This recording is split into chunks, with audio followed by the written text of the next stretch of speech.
Good afternoon, Mrs. Bolton. Good afternoon, Gwenn.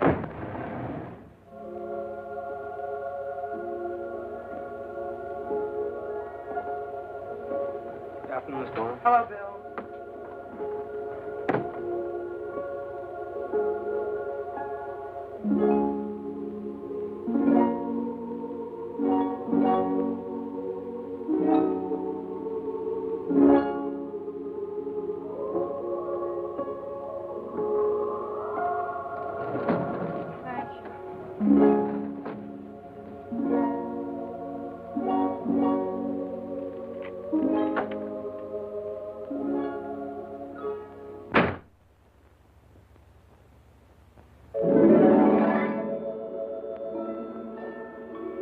No, I'm sorry, I can't talk about it now. No, I'm expecting a long-distance call. Well, phone me in the morning, around 11. Right, thanks. Bye. Paper? Oh, hello, darling. Well, how'd everything go this afternoon? Max phone said we had 14 standees. I thought you were going to pick me up at the theater after the matinee. Oh, I'm sorry, dear. I've been waiting around for a call from Daphne. Oh, I got her rewrite this morning. She has done a fabulous job. Absolutely fabulous. This is the part you were born for, darling. This is what you've been waiting for. I've been waiting for only one thing. A vacation. A gloriously long one. And until I've had it, I'm not going to do any play. Why don't you have a drink? Mike! That theater was simply broiling this afternoon. During the party scene, I thought I was going to literally suffocate. Yes, Mr. Bolton? Oh, Mike, fix a drink tray, will you? And put a couple of limes on it. Yes. Hello? Yes, put her on. Yes. Yes, this is he. Yes, I'm on the line. She might possibly be in the kitchen. She enjoys watching the cook make pies and cakes and things. Hello, Daphne? Daphne, darling, how are you? Yes, lover girl. Got the play this noon. I am mad about it. Done a fantastic job. What a part for Lydia. Hey, listen, why don't you throw some pajamas in a typewriter bag and hop a plane and meet us at the farm? I'd love it. The picture I'm on finishes tomorrow. I've just been polishing dialogue on the set. And, well, I was going to get out of town anyway. Yeah, I'm breaking it off with Tony. Well, somehow I never could picture you on the arm of a tough guy. He's not. He's afraid of his own agent. It's just that he's played so many gangster parts that it's gone to, well, for want of a better word, his head. All he does all day long is flip a $50 and sneer. Right. Well, let us know when you're arriving. Bye, Angel. Bye. Arthur.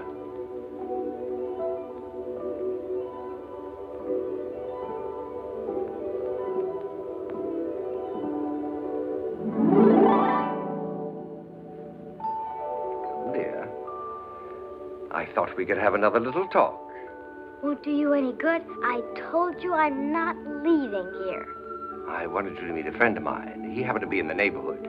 This is Arthur. Hi. How do you do, my dear? I'm so glad to know you. You an angel, too? Of course. He's awful fat for an angel. Angels, like shoes, come in all sizes.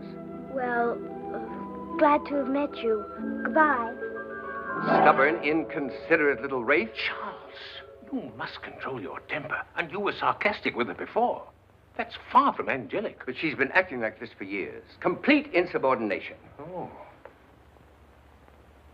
Well, just don't stand there, Arthur. You promised to help me. Do something. Talk to her. I will. But first I want to be sure I have my facts straight.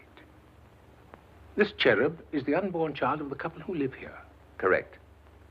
How long has she been waiting for birth? Approximately 7 years. And you think the situation is hopeless? Completely. When she picked this couple as prospective parents, she selected two of the most selfish people it has ever been my displeasure to know. Of course, I mean selfish in the true sense. Oh, they're only too willing to help others as long as it costs only money. As for sharing time, sympathy, and happiness with anyone other than themselves, they're miserly. Somebody has a strange conception of angels. Oh, dear. You said, I believe, they were of the theater. Successful? Eminently. About 8 years ago, he directed a play which received great acclaim.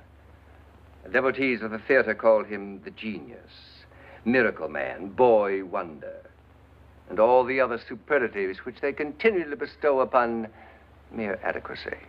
She acted in the play. They met. He fell in love with himself. She fell in love with herself, and they were married. Since then, they've always been a team. He producing and directing the plays, and she acting in them. They consider their work in the theater of importance equal only to cancer research. Well, tell me, are they satisfied with their marriage? Well, that's what they tell each other, but they're gradually forgetting the meaning of the word. Oh. They're beginning to get on each other's nerves because they have no interests outside their individual careers. The marriage can't last much longer. It's a shame, too. Fundamentally, they're worthwhile. To have the child, of course, would be the salvation of the marriage, but that will never happen because they've come to the sophisticated and idiotic conclusion that they owe themselves completely to the theater. If they would only realize. Have you changed your mind? Are you coming with me? No. I'm going to stay right here. Did you say your name was Arthur? Mm-hmm. And you're Charles? Yes. Who ever heard of angels with names like Charles and Arthur? I've heard of Michael, Gabriel, Raphael, Uriel, Azrael. A higher echelon. But not any Charleses and Arthurs. There are many things you haven't heard of. You're such a young soul. No one expects you to. Why don't you come over and sit down? Let's have a little chat. I'm not going to hurt you, dear. I'm here to help you.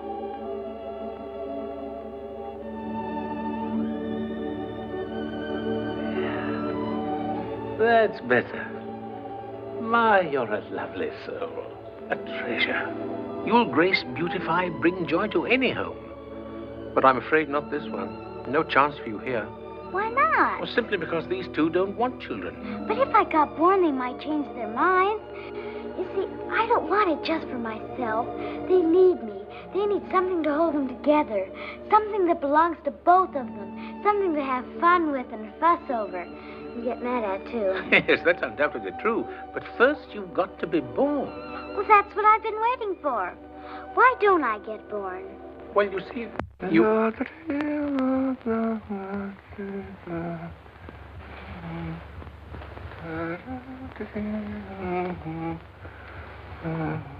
How do you think we'd better proceed? I suggest changing the subject. Well, now, dear, let's be practical. Do you think these people are worth all this trouble and waiting? Oh, yes. Down deep, they're really wonderful. I've known them for a long time. I was at their wedding. Oh, you should have been there. They were so happy and gay and full of life. I made up my mind right then. I wanted them for my parents. But your just wanting them isn't enough. They've got to want you. And that brings up another question. You're not getting any younger, you know. If you hang around here much longer, and if you ever do get born, you'll be an old woman. Mentally, that is. You'll be born one of those frightening child prodigies. Old soul, infant body. Be playing Chopin masterfully at 3, composing at 4, reciting the Old Testament in Hebraic at 5, and doing murals at 6. Now, if that's what you want, if you want to be born one of those, all well and good, you just go right ahead, stay here and wait. Wait your silly little head off. Charles, you're resorting to sarcasm again. No wonder they won't give you more important assignments. Successful angels do not use sarcasm. Sometimes I wonder how you got your wings. I know. It's a weakness of mine, Arthur, but... After all, I have my own work to do, and if I'm willing to help you, the least you can do is... Where are you going? I just remembered I've got a date. Well, here we go again. Come back here. Slippery little eel, isn't she? Yes, she's not around here. I've looked everywhere and... Right. Sorry, Charles, I must go. Hezekiah just called me. Oh, Arthur, can't it wait? It won't take long. Well, please hurry. Won't be a minute.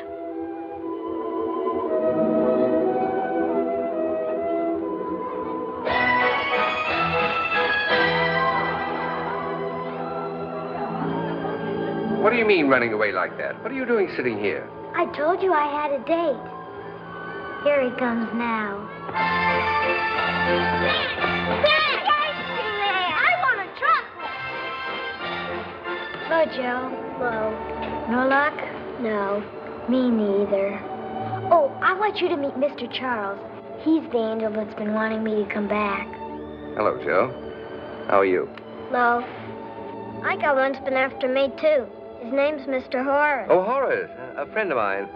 Remember me to him, hmm? Joe's in the same boat. He's been waiting for years. Gets monotonous, too, being so close and so far all at the same time. They even got my name picked out, Joe, but... You see, my prospective father's a writer. Hasn't got a dime. Hasn't been able to sell anything. Until he does, well... Look, Joe, wouldn't it be fun to be able to taste ice cream? Sure would.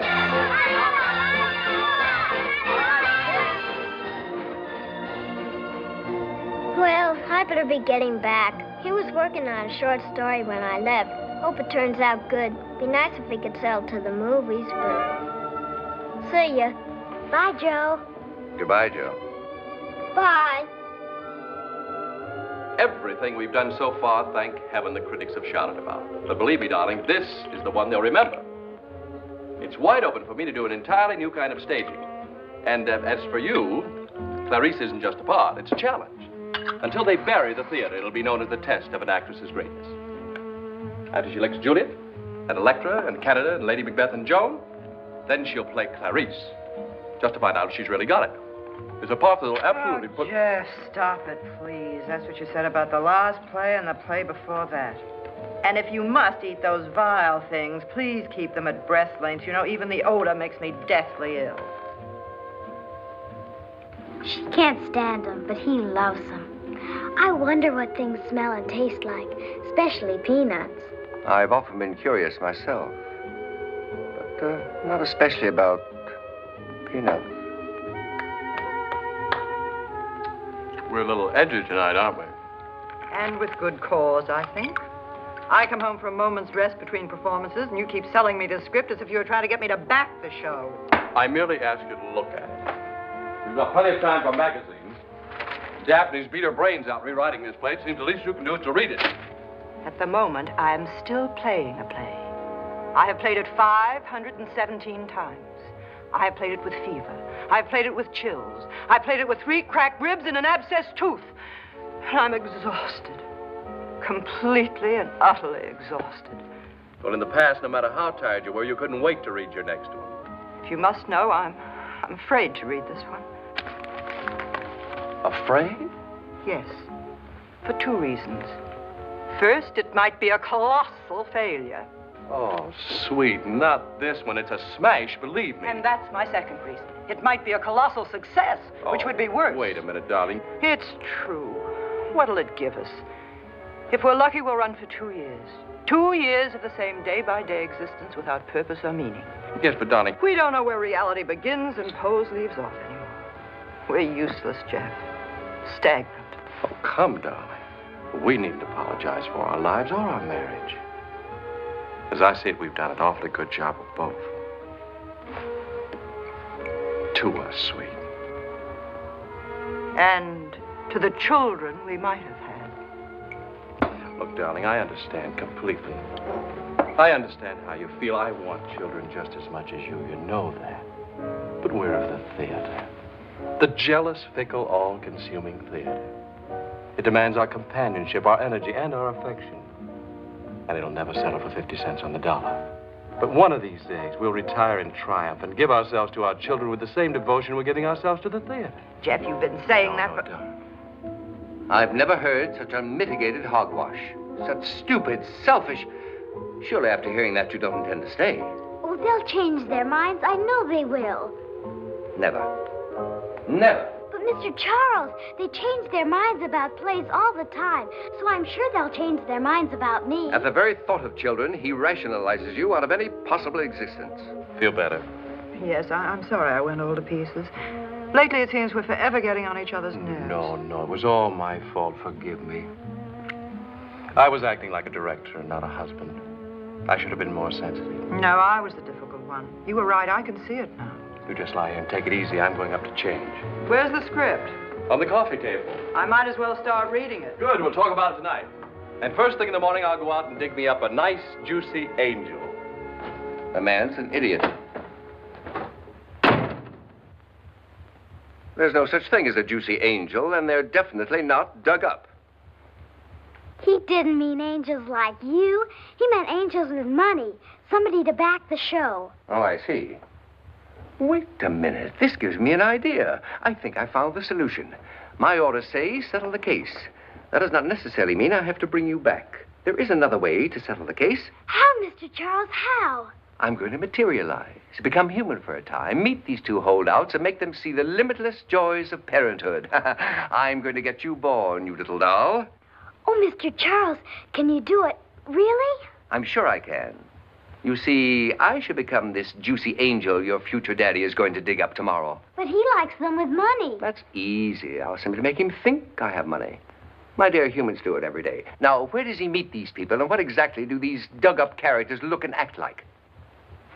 Well, the last 20 minutes at the racetrack, and they're going there tomorrow. You could meet him there. He's superstitious. He'd think it was an omen. So I'm sure... No. Don't rush things. What did he look like?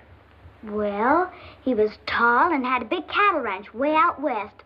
And he talked and walked and looked... Wait a minute. Come on, I can show you just what he was like. Come on, come on.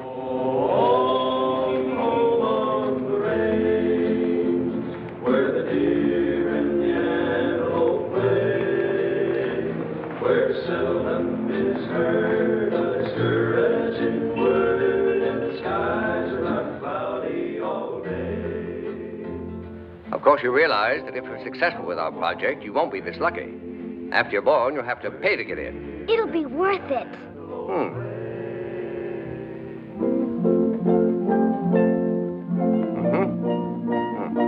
Come along.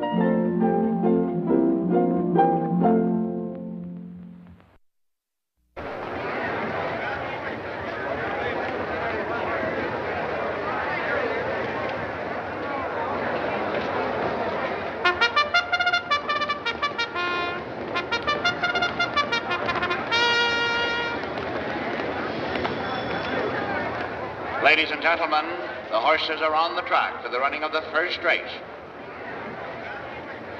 Now, let's see. Who do you like? I like, El Schreiber. El Schreiber. El Schreiber. Now, let's see. El Schreiber. No, I don't think so, dear. He has a very bad jockey, R. Clune. Never won a race.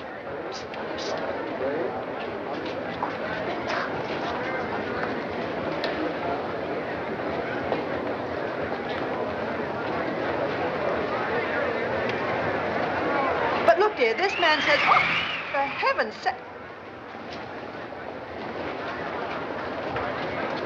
Here, ma'am. Thank you. Thank you. That was the strangest thing. Perfectly still, and then that sudden gust of wind. I'll see by your program you got number 3 marked down as your choice. I kind of cut into number 7 myself.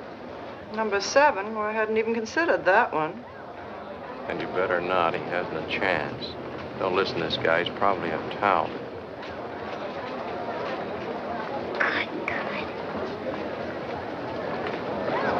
Ladies and gentlemen, the horses will reach the starting gate in 5 minutes.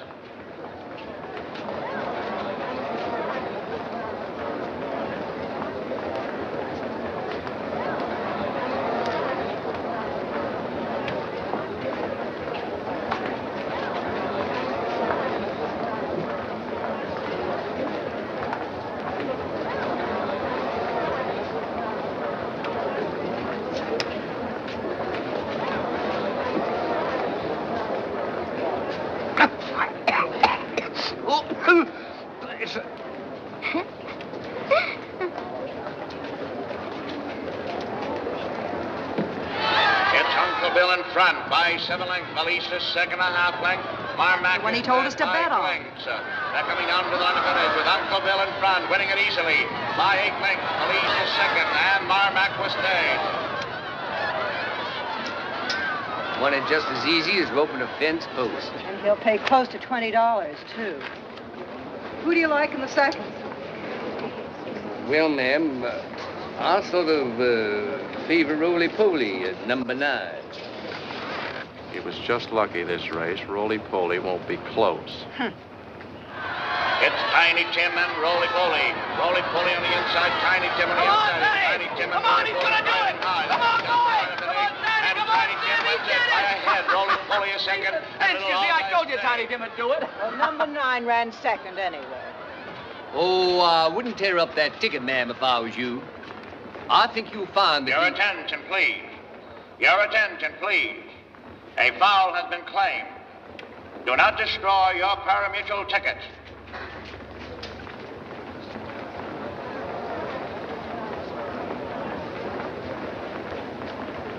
Your attention, please. Your attention, please. Ladies and gentlemen, Tiny Tim, number 3, has been disqualified. The official result now appears on the totalizator board.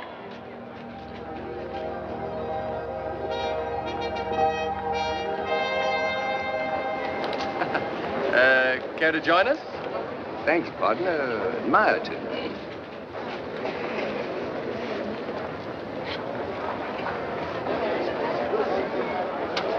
Excuse me, my name is Bolton. Well, here we are, Mr. Charles. Just make yourself at home, Mr. Charles. We'll be right down. No cause for rushing, ma'am. Won't be a minute. Okay, partner, okay. Oh.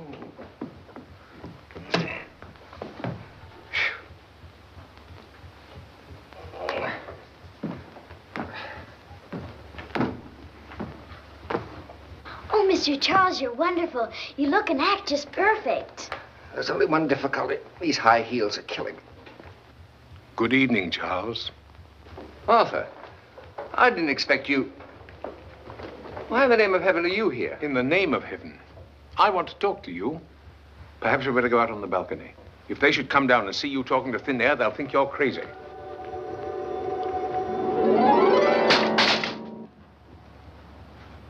Remember, you're human now. You've got to open them.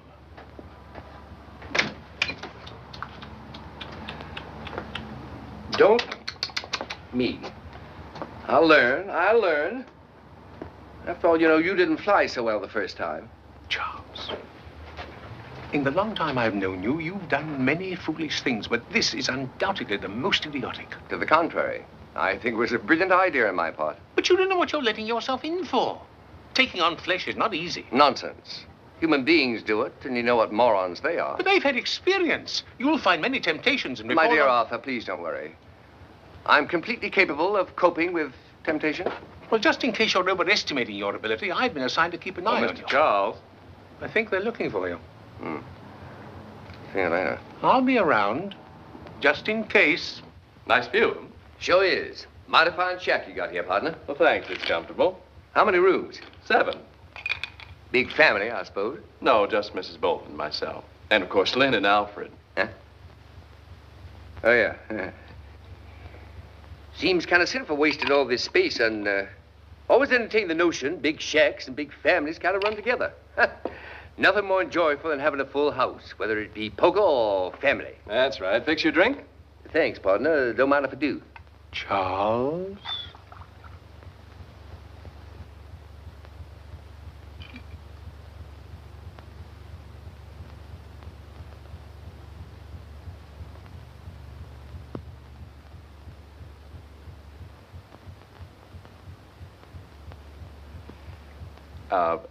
What?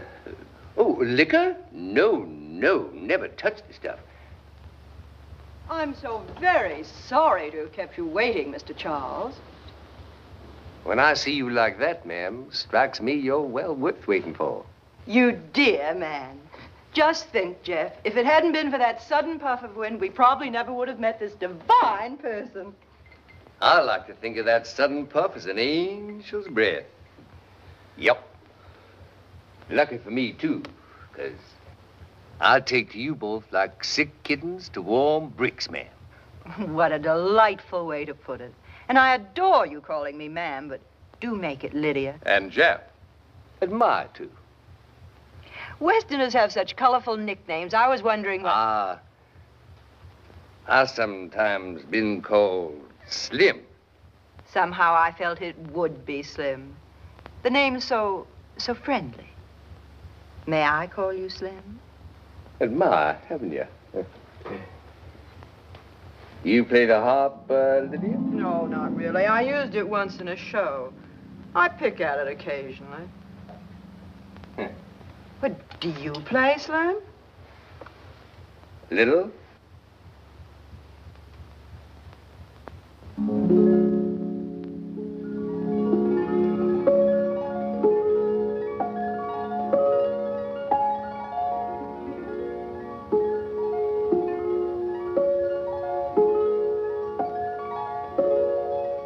Why, Slim, that's heavenly.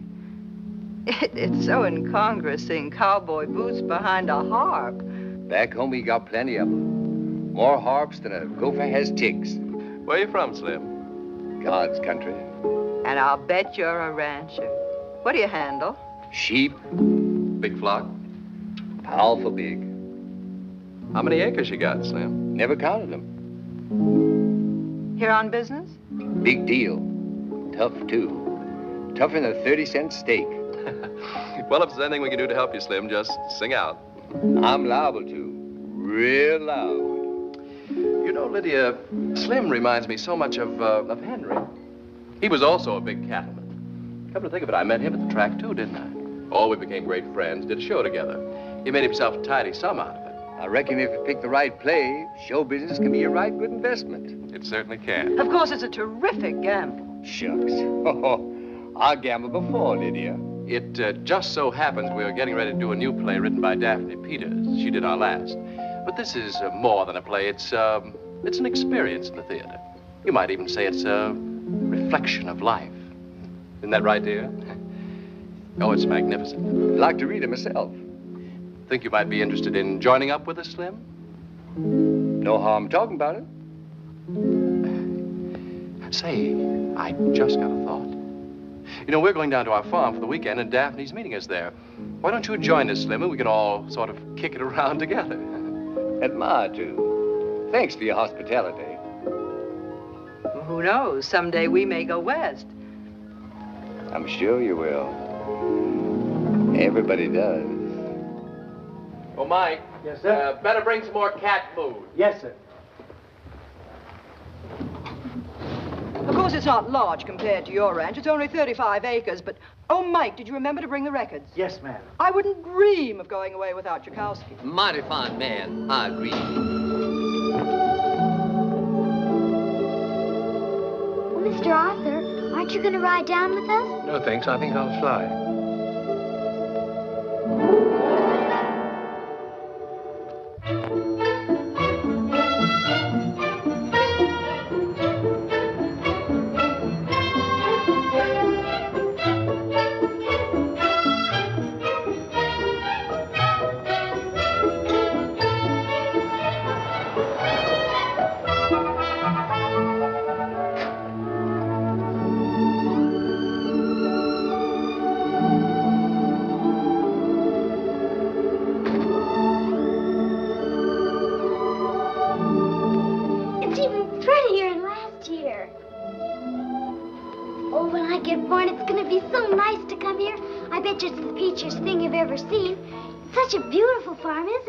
Farm? No self-respecting radish would grow here. This used to be a useful dairy. Now look at it. I wonder what they've done with the pig pen. Made a bar out of it. Then you stay away from the pig pen. My host, and I have an idea what he's working up to. Almost forgot. Hiya, partner. Well, hello, Slim. Just came in to see if you were comfortable. And just as cozy as a little old tick on a sheep's back. Good, good. Slim, I naturally don't want to appear to be rushing things, but you said you read the play last night and liked it. It's got more excitement than a rodeo. Well, so I'd like to get things sort of started, you know, arrange for a theater, get a scenic designer, post the equity bond. You just go right ahead. Well, that's where you come in. Of course, I won't need it all right now, just 20 or 30,000. Is that all? Well, as soon as we get back to New York, I'll go by the bank and... Yo, why bother? Just write me a check. Doggone. Thanks for reminding me. I knew there was something I forgot to bring along. Yeah, what was that? My checkbook. Oh, I have plenty of blank checks in the house. And trouble is, I wouldn't know which account to draw it on. No. But I'll be talking to my partner for long, and we'll figure it out. A right Yes, nice little like- old ranch you got here, Well, thank partner. As soon as I get my saddlebag unpacked, I'd like to look around. Well, I'm Slim, much obliged for dropping in. I'm mighty comfortable. Yep.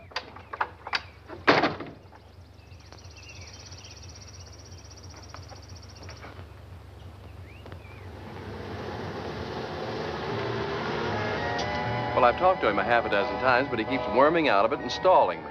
Have you tried leaving a blank check under his dinner plate? No, but believe it or not, I tucked one in the corner of his shaving mirror. What happened? Nothing. It's still there. I thought maybe if you'd talk to him, Daphne, and sort of... Oh, so that's the gazype. Well, after all, my dear, it's your play.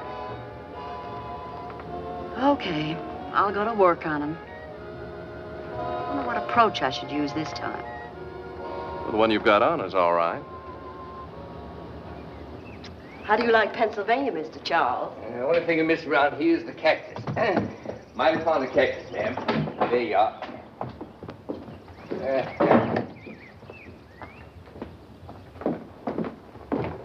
Thank you, Mr. Charles. You're welcome, ma'am. Of course, my friends call me Slim. I was hoping we could be more than just friends, Slim. Hope so, too. Doggone. You smell sweeter than a field of clover. That ain't hay, is it? No, ma'am. He's something else again. Oh, skip it, Slim. Shall I see you for cocktails? At my... Yup. Oh, Slim. Yes, ma'am. Don't you think you better leave those here? Excuse me, ma'am. Excuse me. Bye. Bye. Bye.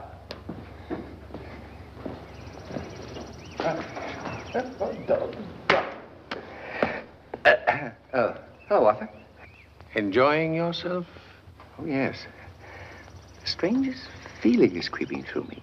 It's a warm, tingling sensation. What from? You better run along and play someplace. But why is he tingling? Run along, dear, run along.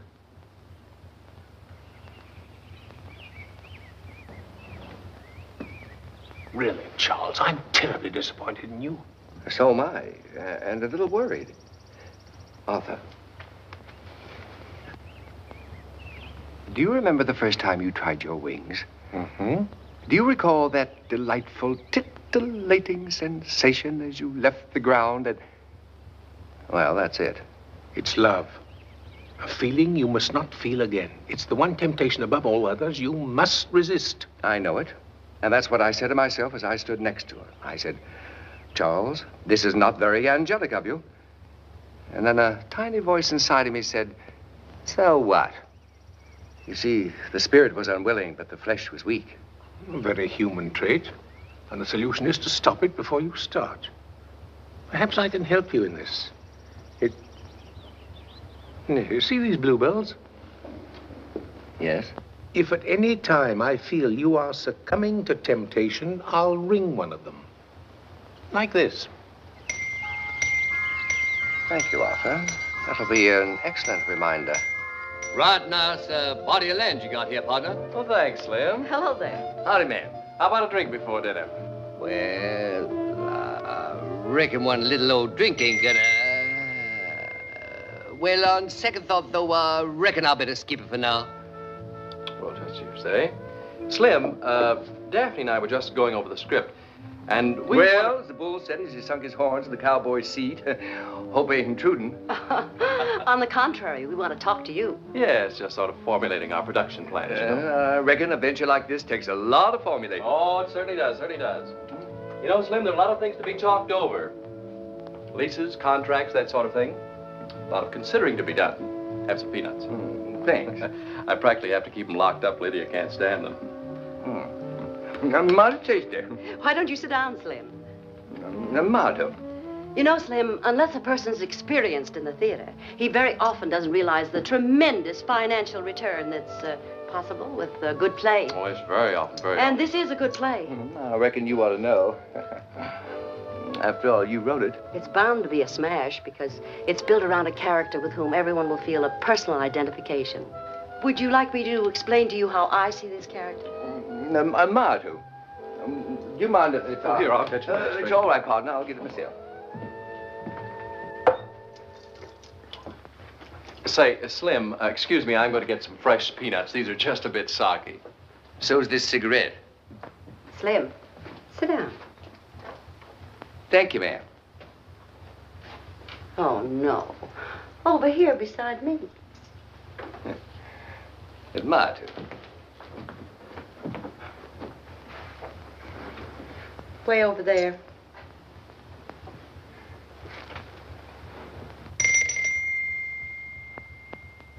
Afraid I'm going to bite you? Shucks. Ain't a scared of being bit. Might kind of like it. Yep.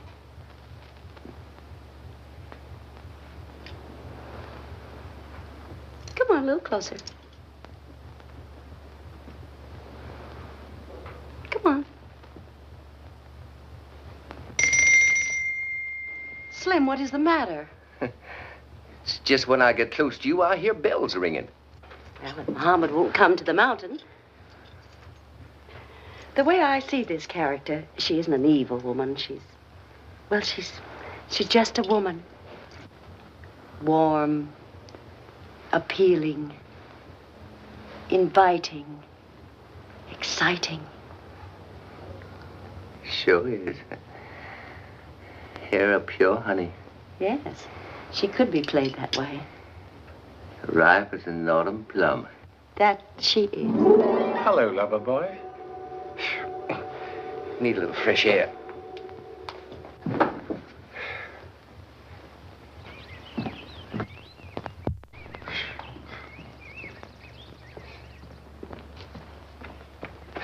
Arthur, I wish you'd stop popping in and out of places. And I wish you'd stop mixing business with pleasure. You came here for a purpose. I was going to talk to Lydia, but I couldn't find her. She's sitting over there under the tree. As you can see, I've arranged with Hezekiah for a parade of motherhood. Very touching. I'm sure she's ripe for a few well-chosen words. Yes. This will make my task much easier. Good.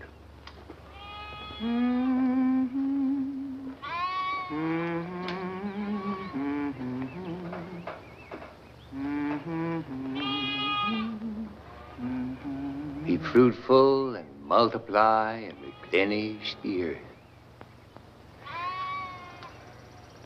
Ain't it a joy you're watching them heeding the good word? At first, it filled me with peace and contentment. And then I was overcome with a great sadness. In what way, Lydia? I was looking back over my career and my life.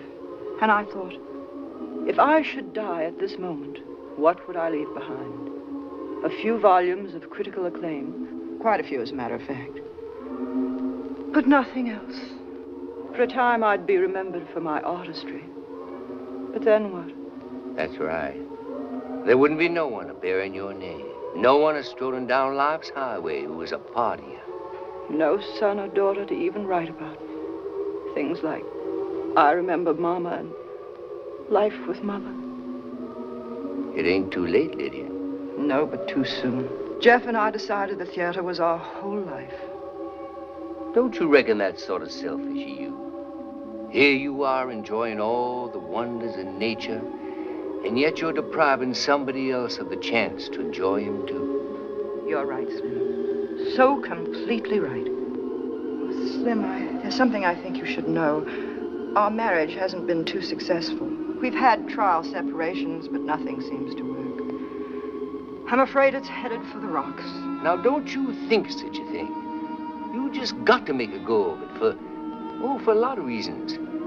Well, if you don't, you'll be regretting it all the rest of your life. And I will too, Lydia. You've got to do everything to make your marriage solid and strong. I must talk this over with Jeff. I wouldn't. But after all, he's the... Look at that you and that lamb out there. Ain't that a picture for you? Matthew's found the meaning of life. She's found satisfaction and contentment. But if she talked it over with her husband first, the only conclusion they'd arrived at was, well, it wasn't worthwhile. He'd have said, what's the use, dear? The children will just wind up as a leg of lamb on somebody's table. So they didn't talk it over. Pretty sensible way to handle it, too. Oh, Slim. Bless you, bless you.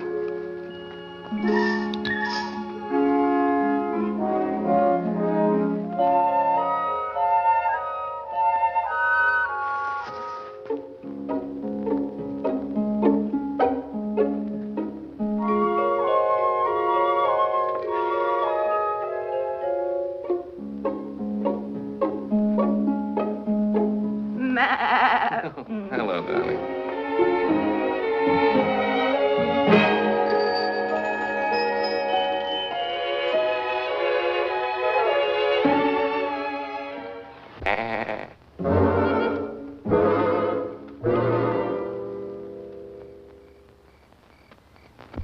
If they break up, Arthur, we're ruined. We have to help it along.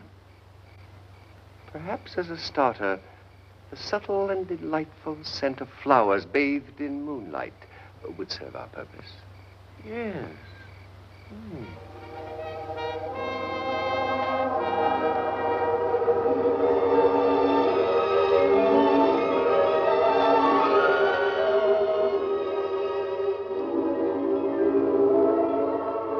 Being the only one present capable of feeling mortal sensations, you'll have to guide me a bit. Yes, Arthur. We'll let my flesh be the thermometer, so to speak. And now I think a warm and gentle breeze might be helpful.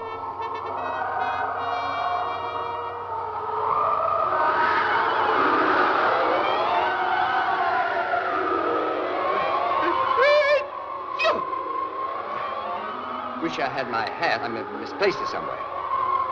Arthur, I didn't say a hurricane. That better? Thanks.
Car will rest so pleased. I'm sure he will.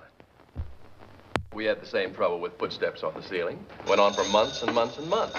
I've never done a show yet we didn't have this trouble, but you said it's an emergency, so Listen, that... I was trying my best, but all he came for was his hat. The man must be out of his mind. Well, you'll just have to keep working on him, Dad. If we don't get some money, we won't be able to start until next season. Western Union, sir. Hello. Yes, this is he. The message reads, "Hi, you old coyote. What do you mean, slipping out of the corral? Itching to see you and the missus, arriving on the 10 o'clock. Can you meet me? Tex." Did you get that? Yes, I got it. Thank you. Who do you suppose is on his way down here? Tex. I have to meet him. Tex?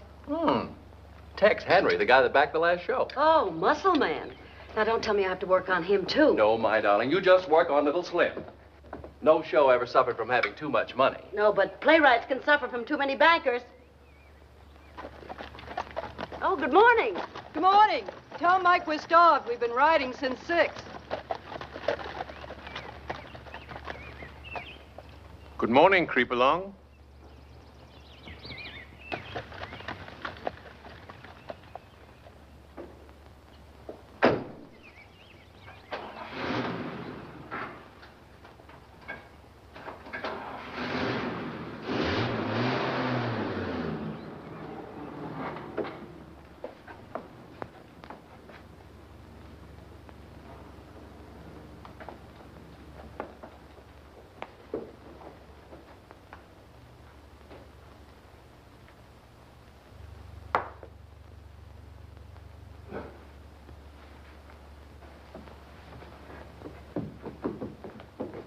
Something I can do for you, sir? Miss Peters here. Yes, sir. She's in the bar. Who shall I say is calling? You don't say nobody's calling, see? I'm a friend of hers, see? I'll find her. Yes, sir. Oh, wait a minute. A change of $1? I think so, sir. I'll just take the half. Keep the rest. Thank you, sir. Wait a minute. Just lost $50 here. If you find it, remember, it's mine. Yes, sir. That's why this play means so much to me. It'll break my heart if it isn't produced. Well, I certainly wouldn't do one little old thing to cause you to be vexed, sugar. Oh, you're sweet. I know Jeff's hesitant about asking, and I don't mean to rush things, but... Get your coat.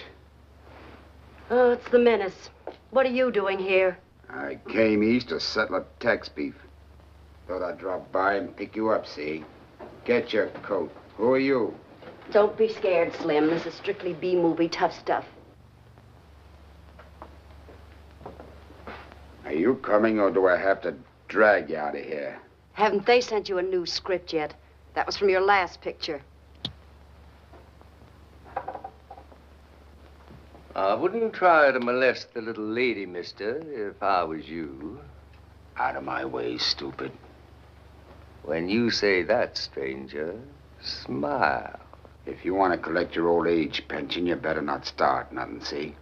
Now, I ain't a-looking for trouble, stranger, but if trouble comes a-looking for me, I won't be hard to find. Tough, huh? When I'm riled. Yeah? Yeah. Yeah. Look, if you're thinking of getting tough, this shiv ain't no butter knife, see? And just remember, stranger, I don't scare easy. I reckon you'll find it healthy around here if you put that toad stabber away. I'll keep it just in case, see? I got a feeling this place ain't big enough for both of us. So you better take your saddlebag and git.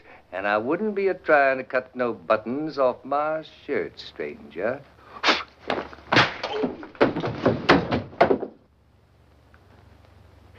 Beautiful, Slim. Gary Cooper couldn't have done it any better. That's who I learned it from. I'll get even with you for this, see?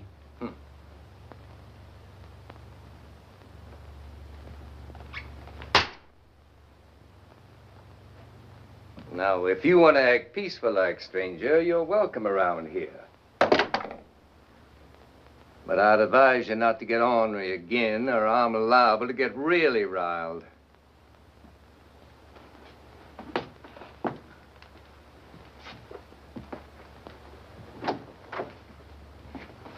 Lydia, Daphne, Tex is here. Uh-oh. If he picks a fight with this guy, he'll get killed. Well, Tex, it's mighty good to see you. You're looking like a million. Lydia will be down in a second, Tex.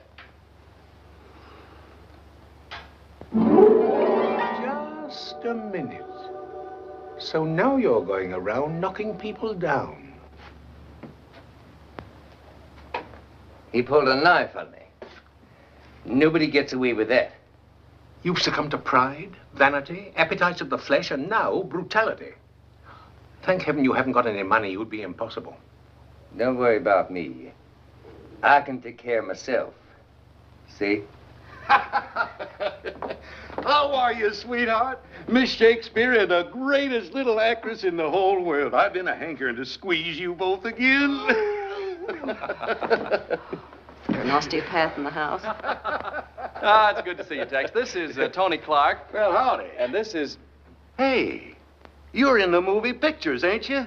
Yeah, that's me. Well, doggone. Now, I never expected to meet a real live movie actor. I wonder, now, I know folks pester you a lot, and I hate to ask you this, it's Mr. no Clark. bother. Whatever happened to Hoot Gibson? Tex. He was a favorite of mine. And this is Slim Charles, Tex McCord, Slim. Howdy, Tex. Well, and a great big howdy to you, Slim. Well, Slim, so you're the critter who snuck into my corral when I wasn't a-looking. I reckon you must have roped the wrong steer, Tex. Don't quite get your meaning. Oh, he's talking about backing the show, Slim. Yeah, turn my back and somebody else puts their brand on my cattle. Jeff tried desperately to get in touch with you, Tex. Yeah, I know. He said he sent me some wires, but shucks, Lydia, I was in Paris. Wow.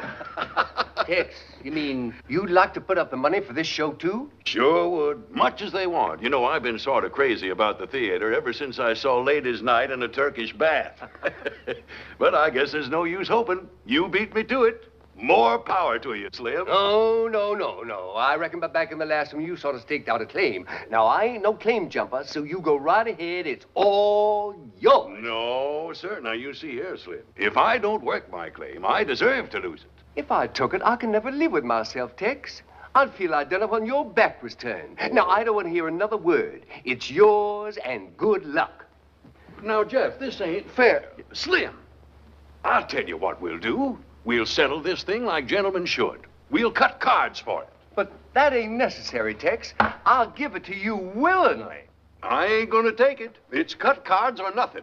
High card gets to back the show. But I don't see we should go to all that That's a trouble. splendid idea, Slim. Splendid. There you are. Cut. Okay. Slim, wait. I'll tell you what we'll do to make it more interesting. We'll have a consolation prize. High card gets to back the show and pays the low card $10,000. $10,000? But I don't see why. Oh, Trey.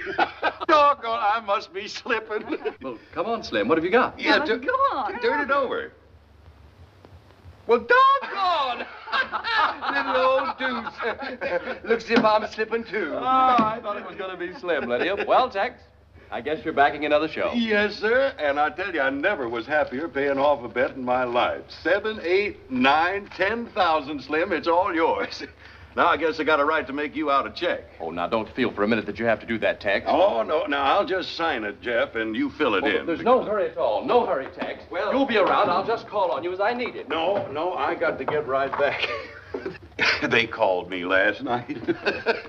5 new oil wells came in.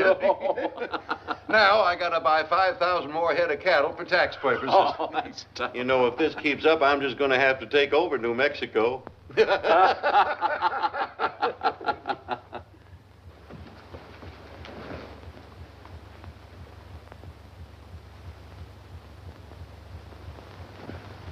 Charles, I think if you would... I'm busy. Don't bother me.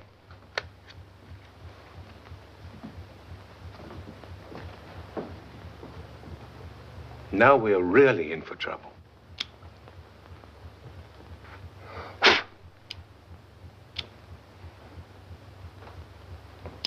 Oh, here's your $50, sir. I found it under the couch.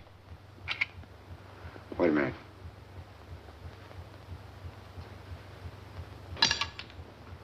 Thank you, sir.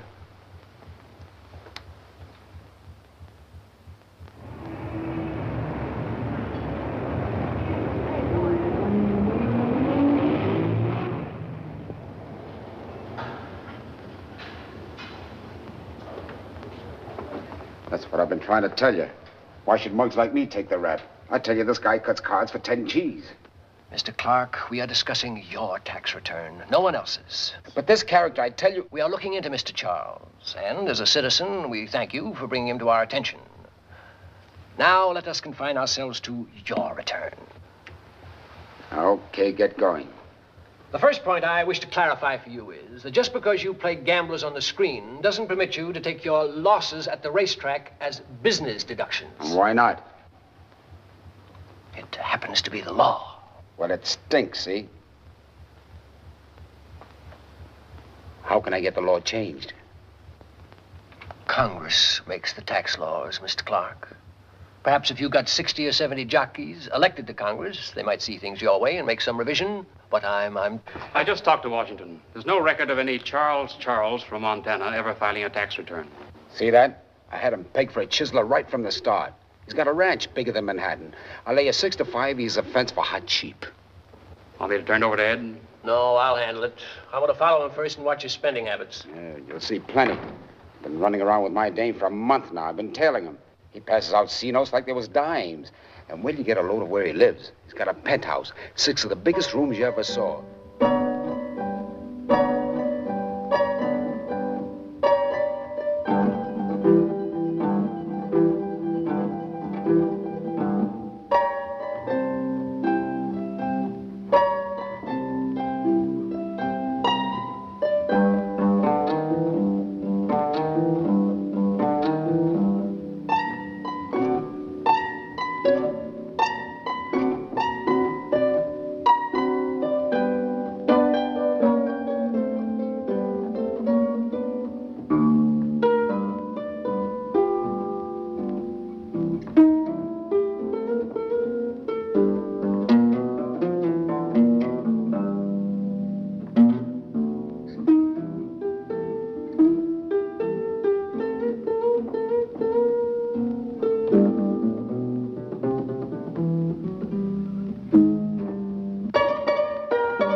Come in. May I take the table, sir?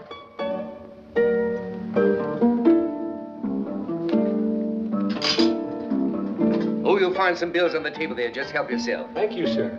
$10? Yep. Thank you, sir.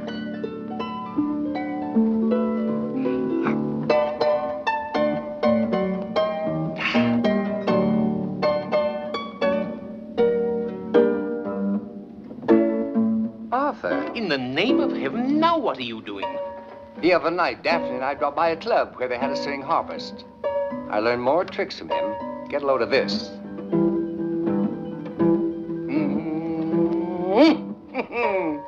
Can't wait to get back and show that to the boys. That's nothing but musical profanity. It's immoral. Now stop it. Arthur, don't be such a square. It's just that you're not hip. Perhaps not. But there's one thing I am. And that's mighty disgusted with you. Ever since you came by that money, you've been selfish, arrogant, impossible. You've been doing nothing but going about to nightclubs with that Jezebel. My dear Arthur, I've got to spend the money. After all, you can't take it with you. Might as well have a little fun. You only live once. Don't that send you? Wow! And what about that poor child? You've forgotten all about her. Ever since you left the farm a month ago, you've just ignored her plight. I've been waiting for the proper moment, which is now. Jeff and Lydia are celebrating their 8th anniversary, and tonight I am giving them a simply lavish dinner party. There'll be magnums of champagne and music. They'll go home warm in the feeling of romance. There'll be memories of other anniversaries. I have a better idea. Arthur, I'm not interested in your ideas. I shall do this my way. Very well. Do it your way. From now on, I will not even offer advice. I'll just sit silently by and watch you get in deeper and deeper and deeper. Good. Hello? Oh, hiya, honey bunch. Excuse me just a minute, please. Was there anything else, Arthur? Nothing. Goodbye. Sorry, darling. There's somebody here at pestering, but he's disappeared now, so I can speak freely. Yep. Taxi, Mr. Charles? No, I've got a few minutes to spare. Reckon I'll walk. But thanks for thinking about it. There you are, partner. $10? Huh? Doggone, I thought it was a 20. Pardon my error.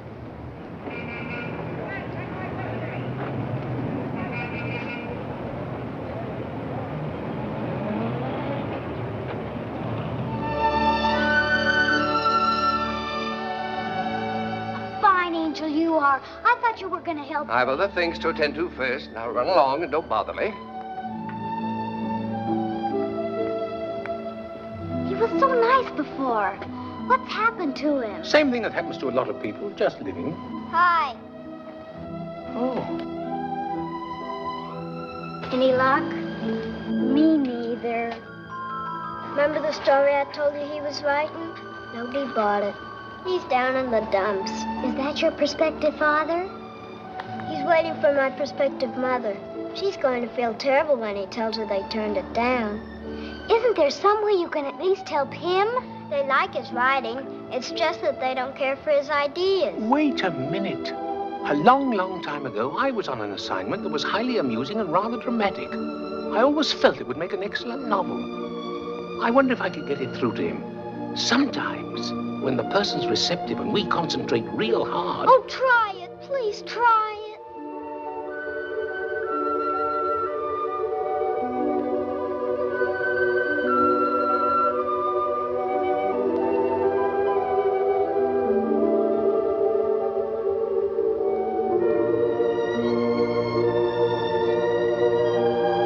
It's working.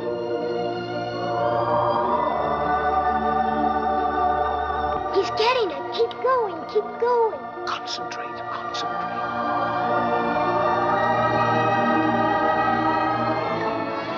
How do you like that little trinket, honey buns? You know I love it. You're Cigarette? the little lady who can show it off. Cigars? Yep. Missy, Yes, Mr. we're the ones with the gold tips. Oh, that's right. Thank you very much.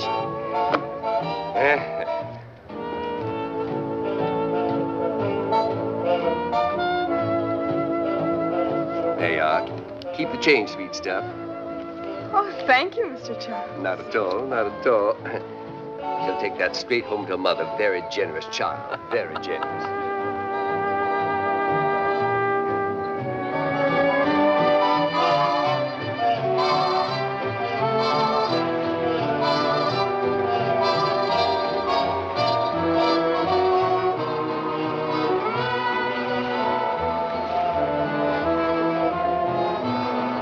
Darling, let's go.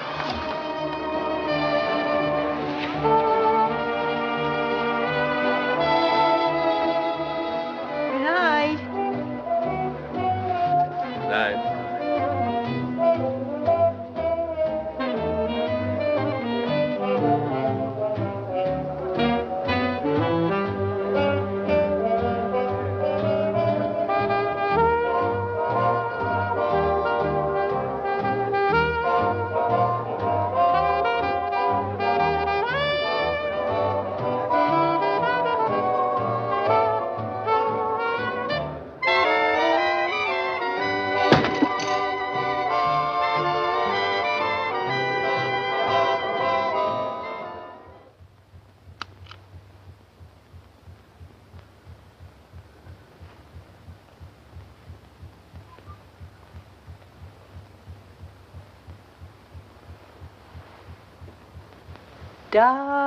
Darling. Say, you know, dear, I just got a thought on this back wall. Maybe the door's in the wrong place. I think if we moved it over just a little, it'd be much better for the scene in the third act. Oh, now, Lydia, wait a minute. Look, darling, I've got to okay the blueprints on this in the morning, please.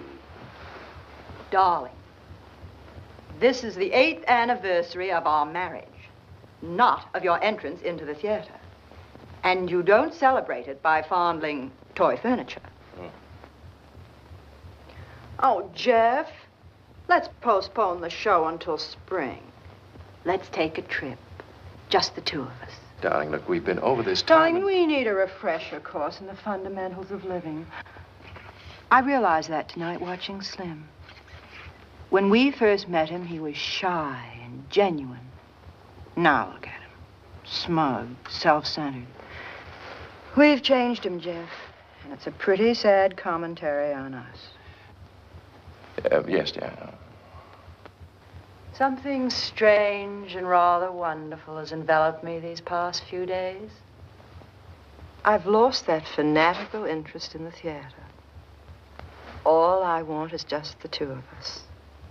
A home and a family.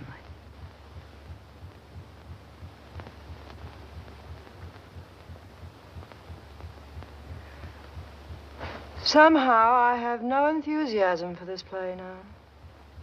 Well, now, don't you worry, dear. After 4 weeks' rehearsal, you'll be just as excited about it as I am. I doubt it. And if I have no enthusiasm, it'll stink, dear. After all, I'm the whole show. Well, darling, I grant your importance. But there are a few other elements to consider. The other actors, the writing, and I, for instance, plan an entirely new kind of staging with this one. Oh, I'm sure it'll be just fine. But after all, dear, people don't come all the way in from Connecticut just to see a new kind of staging. That stuff sparkles, honey buns, but not like your eyes. No, sir. Monsieur Charles, Devigny, père et fils, 33. Mercy, Garcon, mercy. Yep, I reckon as how that's Bond. Trey's Bond. Ice it up. Bien, monsieur. Miss Peters, there's a long-distance call here from Los Angeles. Oh, thanks. Don't bother. I'll be right back. Don't be long, honey bunch.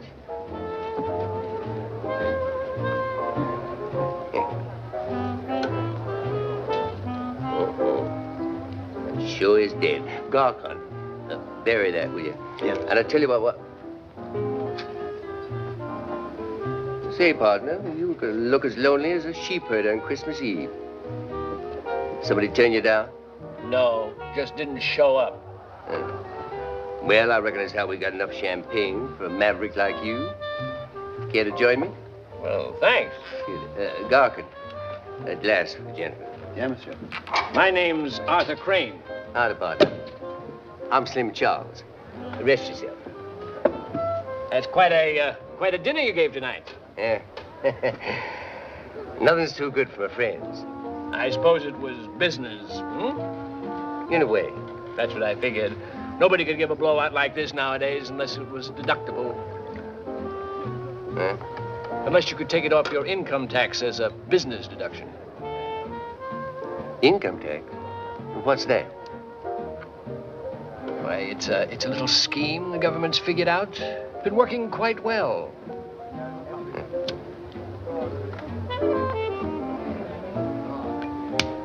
You mean people have to pay a tax on what they earn? That's the idea. Well, I calculate as how that ain't fair. Do you mean you've never paid a tax? Never. Yeah, that's what the record shows. I'm from the Department of Internal Revenue. Say, that's a right nice picture, you partner. Yes, I like it. You see, I've been tailing you all day, watching your spending habits. You live quite lavishly, don't you? You betcha. This last month's been a powerful lot of fun. Tell me, why haven't you ever filed an income tax return? Nobody ever asked me to. Well, you see, the taxpayers of America is not an honorary society. We don't send out invitations. It's the law. You just pay. I don't. That's it. Keep it up. Get yourself in real trouble. Be quiet, Arthur. I didn't ask your opinion. I didn't give any. Oh, doggone. That's right, ain't it? Your name's Arthur, too. I was talking the other one there.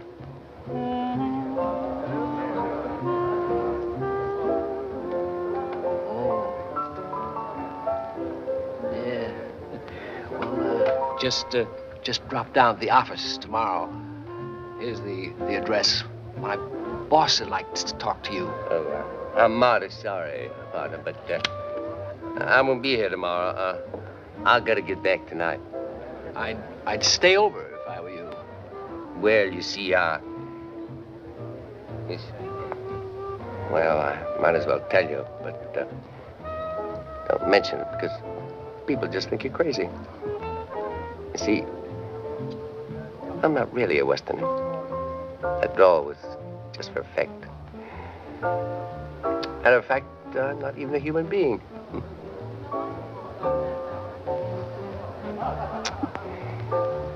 I'm an angel.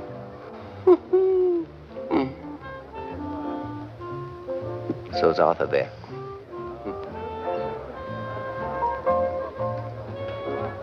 Oh, really? Yes.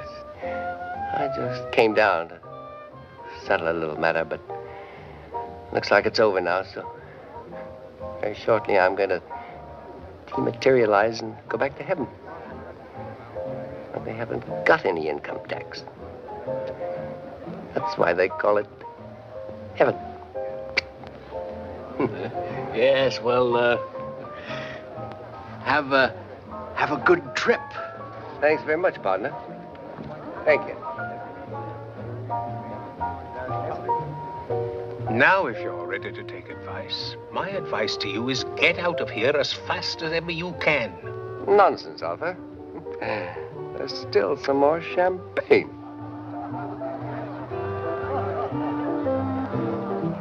Oh, he's probably a little stewed. I tell you, he thinks he's an angel. Look, that's another angel he thinks he's talking to. I'm sick and tired of it.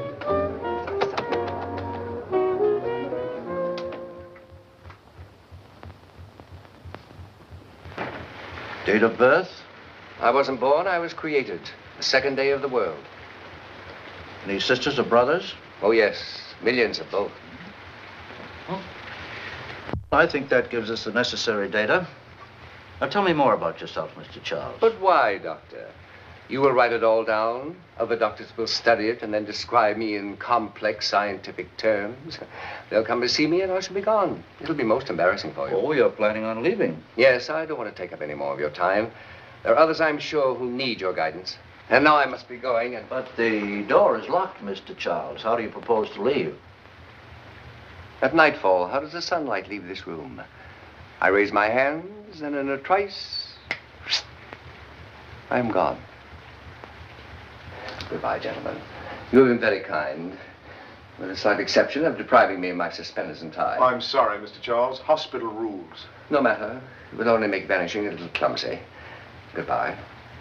Goodbye. Bye. Now.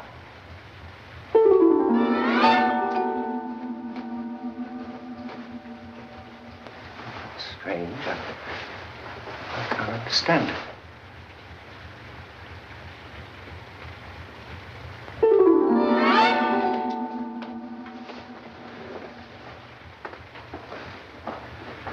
Why don't you lie down, Mr. Charles?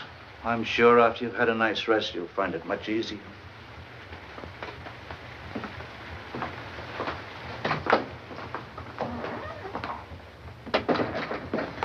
He appears to be in an acute delusional state.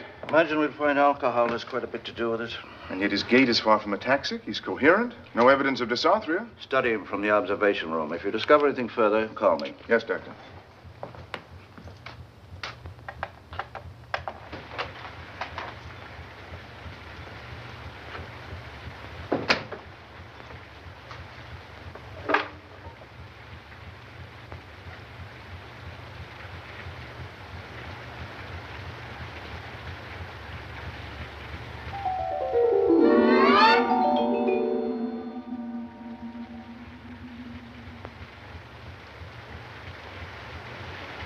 Well, just don't stand there grinning like an ape. Say something. Well, what is there to say? With the possible exception of it serves you right. Why can't I vanish? What's happened? What's the matter? You violate every rule of angelic behavior, and you ask what's the matter. You got yourself into this. Heidegger is merely saying get yourself out.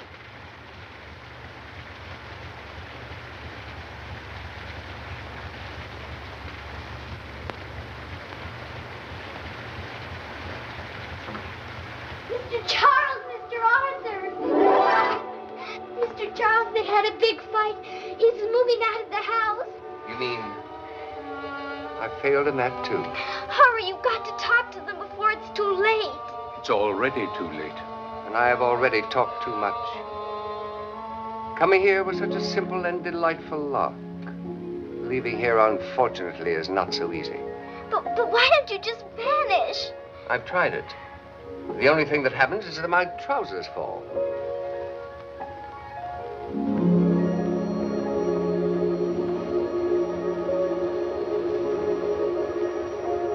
You can't get back to heaven ever? That apparently is my miserable fate. Well, goodbye, Charles. A fine angel you are. You can't leave him like this. We've got to help him. If I went back, do you think they'd let you be an angel again? As much as you want to be born, you do that for me. If it weren't for me, you wouldn't be here. You wanted to help. It didn't work out, but you wanted to help. That's the important thing. You're very unselfish. It's a pity it didn't work out. You would have made a great human being. Oh, Mr. Arthur, we've got to help him. We've got to find some... I have an idea. What's your boss's name? Hezekiah. No, my child. Don't waste your prayers on me. I don't deserve them. Save them for yourself. It always works better if they're for somebody else.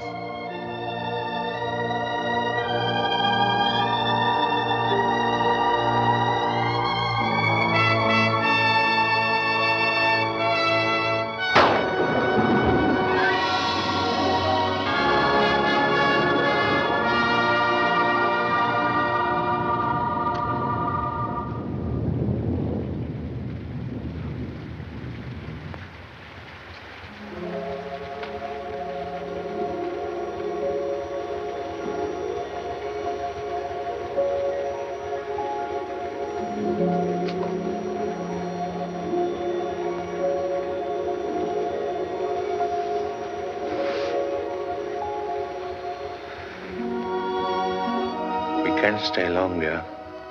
I won't be a minute. I just want to look at them once more before I go. Don't pack too much, dear. I'll be leaving for Europe the end of the week. You can move back in then. Oh, thanks, but these are things I'll need at the office for production conferences. If you should forget anything, just call and I'll be glad to send it over. Thanks, loads. And if I can be of any help with passports, visas, or traveler's checks, please don't hesitate to let me know. That's very considerate of you. Well, just because we've decided to go our separate ways, there's no reason why we can't do it as civilized people should. You're perfectly right, dear. It would be most childish to end it with bitterness and slamming doors. After all, we've had 8 wonderful years together. And there's no reason why we shouldn't remember that rather than an 8-minute quarrel. You're absolutely right, dear. Oh, if they only knew it. There's still so much in love. I'm on my way! I'm on my way! You know that story you gave him? Well, he told it to a publisher and he got a big advance. I'm on my way. How you doing? I'm on my way back. Oh, gee, no. They're busting up. I've got to go. And yet I hate to, now more than ever, because now I can almost feel this railing and smell those flowers. Goodbye, Mother. Goodbye, Daddy.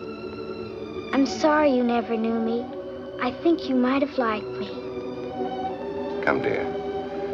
I think we better go now. Just another minute, please. Although we don't see eye to eye on this play, I do wish you luck with it. Here's to it. Oh, where's my drink? Oh, here it is. Excuse me. And here's to you, my dear. May the future bring you everything you hoped the past would. Thank you. Oh, may I have some of those peanuts, please? Oh, certainly. That's strange. I never thought you could tolerate these things. Never could. But for some strange reason, I just had a sudden craving for them. Thanks. Not at all. Do you, plan to go to England first? I think so. I'm afraid the continent would be awfully crowded in July. Yes, I'm afraid so. Oh, incidentally, when you do get to Rome, don't forget to look up Martin and Arlene. He's doing another one of those Venetian-type movies. Is Arlene going to be in it? No, it's a documentary, no actors at all. Just one shot after another of gondolas and Darling. Hmm? Darling, that sudden craving, You don't suppose... You don't suppose... Oh, I hadn't thought about it. But I have been feeling terribly maternal this past week. It's quite possible, you know. Yes, but darling, you... I know I didn't discuss it with you, but I came to the conclusion that we'd given enough affection to the theater. Oh. I knew it! That's why I can almost smell the flowers. I'm on my way, too. Now, you can't be sure yet. Now, darling, you can't be sure yet. I have to go to the doctor and have the rabbit test. You will not. Now, you're just going to lie right here and take it easy. I'll have the doctor bring the rabbit here. Oh, Jeff. Lydia, keep your legs up. Oh, darling, I don't think you should. Now, you just lie here and relax.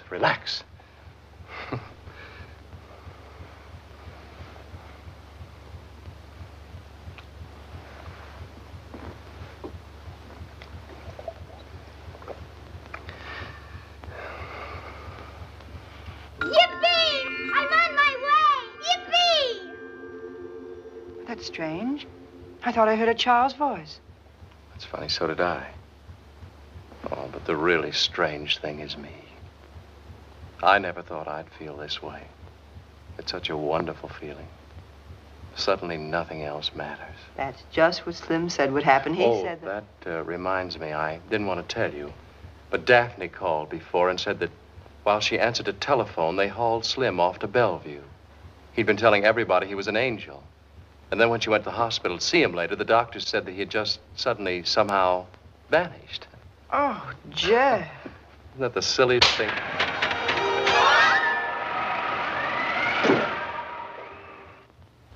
Jeff, remember that day we met him at the racetrack? That sudden gust of wind? Oh, now, wait a minute, darling. That could have been caused by any number.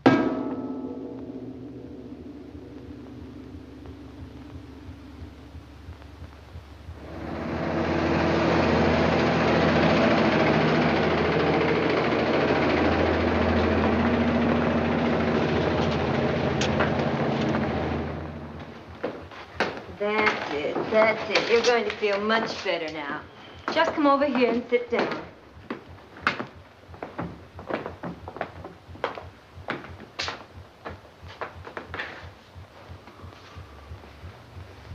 Thanks.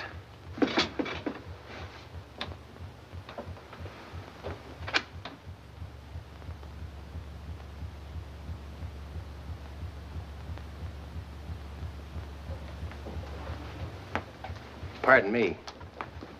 I'm sorry, but aren't you Jeff Bolton? Yes, that's right. I'm Roger Blake. How do you... What? Roger Blake. The Angel Watches. That's right. How are you? I thought I recognized you from the picture on the dust jacket.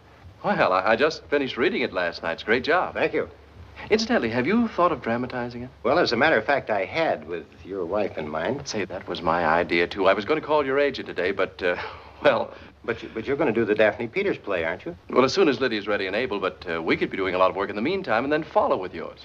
Follow with mine? Yes, why not? Well, how lucky can a guy get? I mean, selling my first play and having my first baby all the same day. Well, I'm pacing, too. Cigarette? Oh, thanks.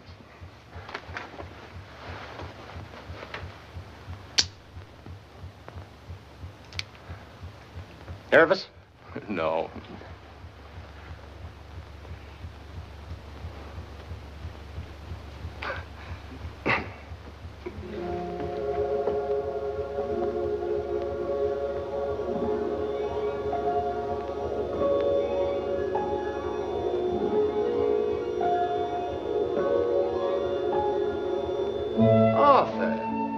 Glad to see you.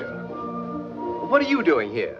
I've been appointed guardian angel for little Joe. Well, I've been appointed her guardian angel. Oh, well, we'll be seeing a lot of each other then. Jeff and Lydia are going to do a play based on his book. Of course, if it's successful, I should receive a royalty. After all, it was my idea. Where are the children? They're waiting outside the delivery room.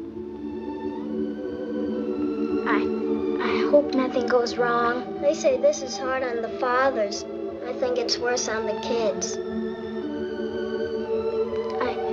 I don't suppose we'll remember any of this.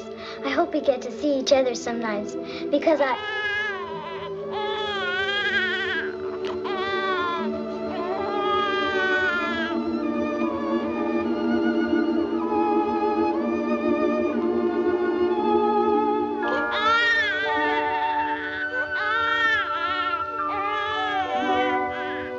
Well, Charles, they finally made it. And who knows, Arthur?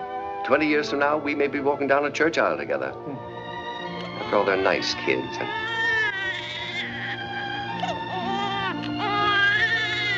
My Charles seems to have a lustier cry than yours.